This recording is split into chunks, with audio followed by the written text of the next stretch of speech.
How to report a lost item on Lyft. First, you want to simply open the Lyft application, and inside the Lyft app, you want to simply tap on this account section over here.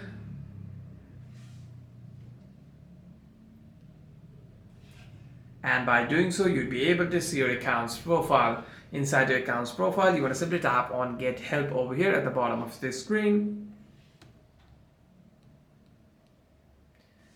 And by doing so, you'll be able to come to this help center over here. After that, what you want to do is you want to simply tap on this lost and found option on the more ways we can help tab over here. You want to simply tap on lost and found, and by doing so, you would want to simply report a lost item over there.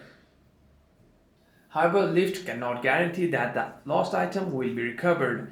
If you can't contact the driver, you need to simply follow the support options over here as shown in the app, and you might be able to recover your lost item. Hope this video was helpful, and if you have any further questions, make sure to leave a comment down below, and I'll see you guys on the next one.